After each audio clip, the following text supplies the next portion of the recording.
Bapak, Ibu, saudara-saudari, suster yang dikasihi dan dicintai oleh Tuhan, seorang filsuf Kapusin yang bernama Adalbert Schneiders, dosen saya dulu waktu filsafat, dia dalam bukunya tulis manusia itu paradoks, bebas dan terikat. Apa paradoks?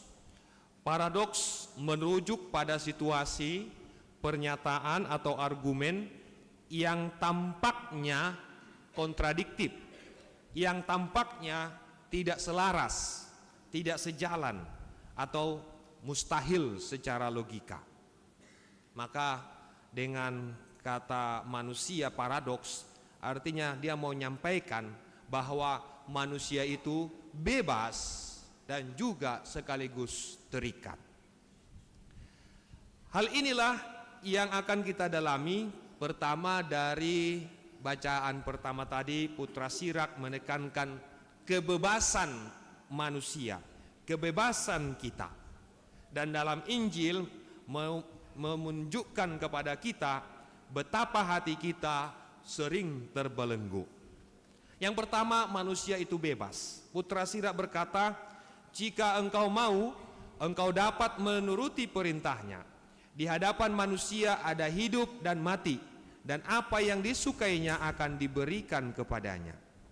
Maka Allah menciptakan kita bukan sebagai robot yang sudah diprogram, hanya tinggal melaksanakan perintah atas program tersebut, melainkan manusia itu adalah pribadi yang bebas memilih. Kalau kita mencintai dengan terpaksa, itu bukanlah cinta sejati. Tetapi cinta yang dibangun dari kebebasan, maka akan muncul cinta sejati. Allah ingin kita mengasihinya itu karena pilihan, bukan karena paksaan. Nah, saudara-saudari, setiap hari dihadapkan kepada kita ada api atau air, ada hidup atau mati, mau berkat atau kutuk. Kita bebas menentukan arah tujuan hidup kita. Inilah kabar baik bahwa kita yang menentukan pilihan kita. Jadi hidup kita bukan takdir. Kalau dibilang takdir, nah itu tak benar tuh. Sudah takdir katanya. Kita yang menentukan. Yang kedua, manusia itu terikat. Dari bacaan Injil yang kita dengarkan, Yesus mengingatkan bahwa kebebasan kita tidak mutlak. Kita terbatas juga.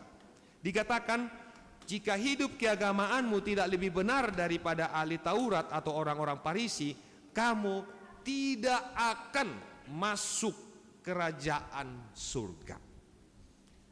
Mungkin kita bertanya, bukankah ahli Taurat dan orang Farisi adalah sosok yang paling taat aturan? Mereka rajin berpuasa, mereka tekun berdoa, teliti memberikan persembahan. Lalu mengapa Yesus mengatakan, jika keagamaanmu tidak lebih baik dari mereka, kamu tidak layak masuk surga? Masalahnya terletak pada hati.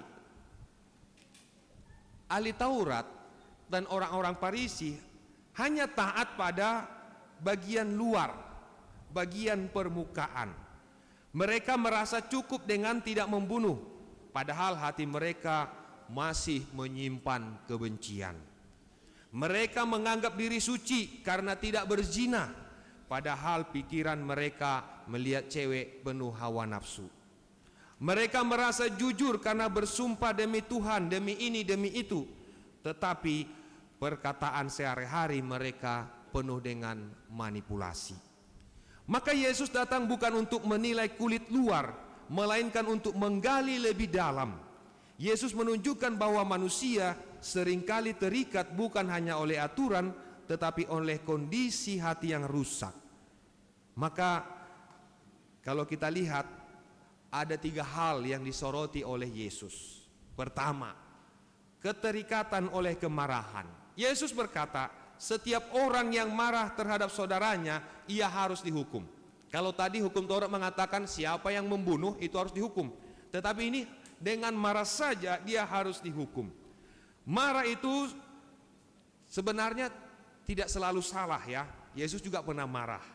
Tetapi ada kemarahan yang salah, yakni kemarahan yang dipelihara, kebencian yang disimpan, dendam yang tidak dilepaskan. Maka ahli Taurat merasa cukup dengan berkata, saya tidak membunuh. Namun Yesus menegur, lihatlah hatimu.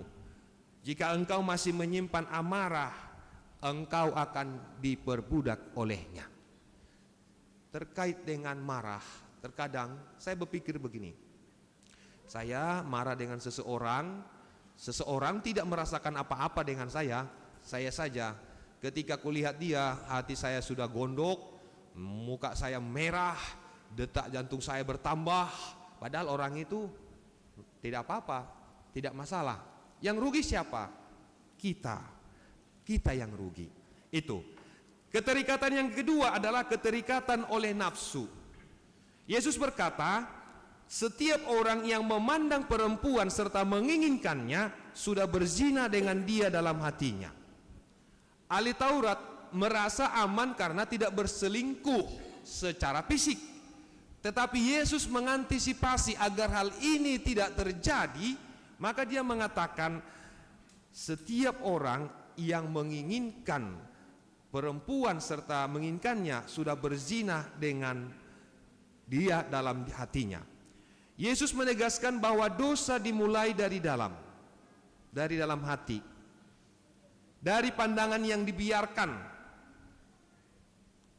Wow. Dari imajinasi yang dipelihara. Seandainya. Dari keinginan yang tidak dapat dikendalikan. Muncullah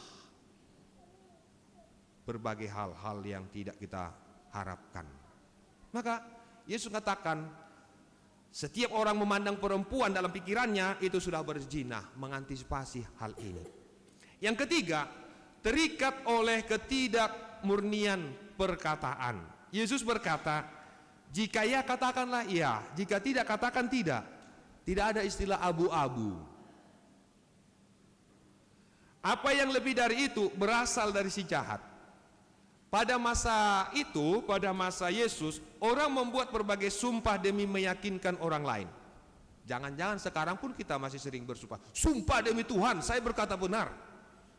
Padahal hanya mengutip sumpah. Orang saat itu berpikir dengan bersumpah demi bait Allah atau demi surga, perkataan mereka lebih kuat. Tetapi Yesus menolak permainan kata itu. Mengapa? Karena orang yang perlu bersumpah sebenarnya sedang menunjukkan bahwa perkataannya kosong, tidak bisa dipercaya. Ia terikat oleh kebiasaan berdusta dan melebih-lebihkan. Ia tidak bebas untuk berkata jujur dengan sederhana. Maka saudara-saudari, ada 3 keterikatan kita: amarah, nafsu, dan ketidakjujuran. Lalu apa yang menjadi jalan keluar bagi kita? Kalau tadi kita manusia yang bebas dan terikat, kita menemukan jalan keluar itu, kebebasan sejati lahir ketika kita memilih untuk terikat kepadanya, kepada Yesus. Diibaratkan kalau ikan yang bebas berenang kemana-mana, tetapi ia tetap terikat di air, tidak pernah dia pindah ke darat. Maka apa yang harus kita buat? Pertama, sadari setiap hari kita gunakan kebebasan kita. Kita memilih, kita bebas memilih apakah kita memilih Tuhan atau tidak. Maka pilihlah Tuhan. Yang kedua, berhenti sejenak atas godaan yang datang. Ketika kita menghadapi godaan, tarik napas, alihkan pandangan, alihkan perhatian, cari kesibukan, dan ingatlah Roh Kudus akan membantu kita. Dan yang ketiga, kita datang kepada Yesus dalam Ekaristi Kudus yang akan membuat kita kuat melepaskan belenggu-belenggunya. Saudara-saudari, sebagai kata penutup dari pastor, kebebasan sejati bukan berarti kita bebas sesuka hati melakukan apa saja, Tetapi ketika kita mampu melakukan yang benar karena kita mau. Dunia berkata bebas berarti tanpa ikatan. Tetapi Yesus berkata bebas berarti terikat padaku, sebab kuku enak dan bebanku pun ringan. Semoga Tuhan memberkati kita.